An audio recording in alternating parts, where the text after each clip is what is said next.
బిడ్డ రెడీగా ఉన్నారు అందరూ? గుడ్ అన్న. చూడండి ఒకసారి రెండేకంని నెంబర్ లైన్ ద్వారా నేర్చుకుందాం మనం. ఓకేనా? నాకు స్కెచ్ చేయండి బ్లాక్ది. గుడ్.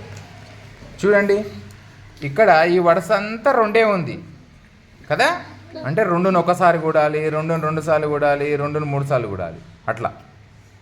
ఓకేనా? లాస్ట్కు రెండును 10 సార్లు వరకు కూడతాం. రెండో కేం ఎట్లా వస్తుందో చూద్దాం. రెండును ఇప్పుడు ఎన్నిసార్లు కూడాలి? 1. చూడండి ఒక్కసారి కూడుతున్నా, నెంబర్ లైన్ తీసుకుంటున్నా, ఒకసారి కూడినా ఎంత వచ్చింది బేట మరి? 2. చూడండి మనం ఇక్కడ రాసిన 2 కరెక్టేనా? 2. ఓకే. ఇప్పుడు దీంట్లో రెండును ఎన్నిసార్లు కూడాలి? ఇంకా 2 సార్లు, ఒకసారి 2 సార్లు.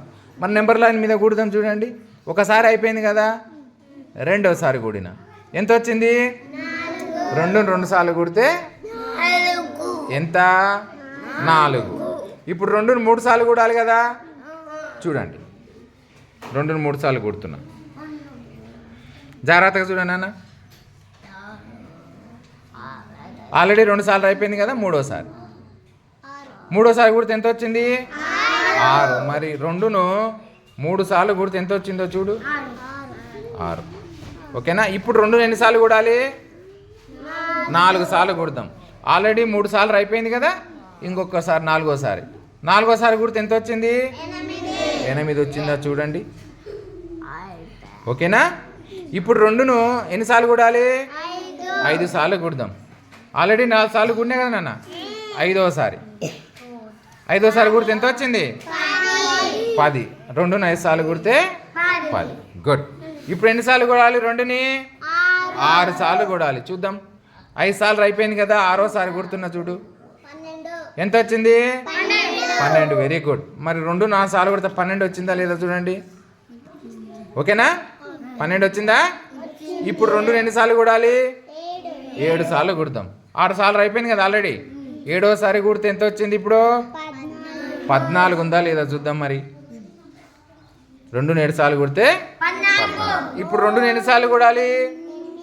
8 సార్లు కూడాలి. చూడండి 7 సార్లు అయిపోయింది, 8ఓసారి కూడుతున్నా.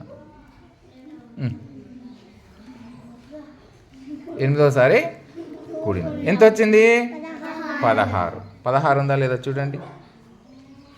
2ను 8 సార్లు కూడితే 16. ఇప్పుడు 2ను ఎన్నిసార్లు కూడాలి? 9 సార్లు. చూడండి జాగ్రత్తగా. 9 సార్లు కూడితే ఎంత వచ్చింది? 18. చూడండి 2ను 9 సార్లు కూడితే 18. ఇప్పుడు ఎన్నిసార్లు కూడాలి? 2ను 10 సార్లు కూడాలి. 2ను 10 సార్లు కూడిన ఎంత వచ్చింది? 20. 2ను 10 సార్లు కూడితే 20. అర్థమైందా? ఇప్పుడు ఏం చేయాలి? మీరు ఎక్కం చదవడానికి అనుకూలంగా రాసుకోవాలి. ఇప్పుడు చూడండి చెప్తా. చూడండి నాన్న, ఇప్పుడు ఈ ఎగ్జాంపుల్ చూసినాం కదా మనము. 3 × 2 = 6 వచ్చింది. చూడండి 3 × 2 అంటే 2ను 3 సార్లు కూడినా 6. 3ను 2 సార్లు కూడినా 6 వచ్చింది. అంటే 3 × 2 బదులు 2 × 3 రాసుకోవచ్చు కదా. దీన్ని ఏమని చదువుతాము? 2ను 3 సార్లు కలిపితే 6 వచ్చింది కాబట్టి 2 ముళ్ళ 6 అని చదవాలి, లేదా ఇట్లా చదవాలి 2 ముళ్ళ 6. ఉల్టా అవుతుంది కదా మీకు. దానికి మీరు చదువుకోవడానికి సులువుగా ఇట్లా 2 ముళ్ళ 6 అని రాస్తారు. ఇట్లా అర్థమైందా? 3 × 2 అన్న ఒకటే, ఇదంతా 2 ఎక్కమే, ఇది కూడా 2 ఎక్కమే. కాకపోతే ఇట్లా చదవాలి 2 ఎక్కం 2, 2 2 4, 2 ముళ్ళ 6. కానీ మీ ఎక్కాల బుక్లో ఇట్లా ఉంది కదా. మీరు చదువుకోవడానికి ఈజీ అవుతుంది కాబట్టి 2 ఎక్కాన్ని ఇట్లా రాసిర్రు. కానీ ఒరిజినల్గా ఇట్లా చదువుకోవాలి మీరు.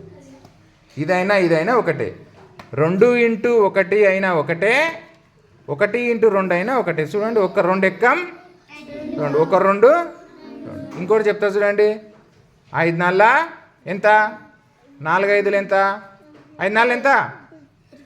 20. 4 5 ఎంత? 4 5 ఎంత? గట్టిగా 20. సమానమైందా? అంటే 5 × 4ని 4 × 5 కూడా రాసుకోవచ్చు. మీరు 4 5 అని ఉల్టా చదవదు, ఇట్లా చదువుతారు. 4 5 20 అని చదువుతారు. అట్లా ఎక్కాన్ని మనము మీరు చదువుకోవడానికి వీళ్ళకి ఇట్లా రాసుకుంటాం. 2 ఎక్కం 2 దీన్ని ఎట్లా రాసుకుంటాం? 2 ఎక్కం 2, 2 రెంట్ల 4, 2 ముళ్ళ 6, ఇట్లా 2 నాళ్ళ బదులు ఇట్లా చదువుతారు. 2 నాళ్ళ 8, 2 ఐదుల 10, 2 ఆర్ల 12, 2 ఏళ్ళ 2 ఎనిమిదిలు 2 తొంభులు 2 పదులు ఎంత? 2 పదులు 20. ఎక్కం మీరు ఇట్లా రాసిన ఒకటే, ఇట్లా రాసిన ఒకటే నెంబర్ కదా ఇది. 2 పైనుంచి కిందికి 2వ వరుసలో 2 ఉంది కదా, కాబట్టి ఇది 2 ఎక్కం అని అర్థం. దాన్ని మీరు చదువుకోవడానికి అనువుగా ఇట్లా రాసుకుంటారు. 2 ఎక్కం 2 ఇట్లా చదవబోలు, 2 ఎక్కం 2 ఇట్లా చదువుతారు. అర్థమవుతుందా నాన్న?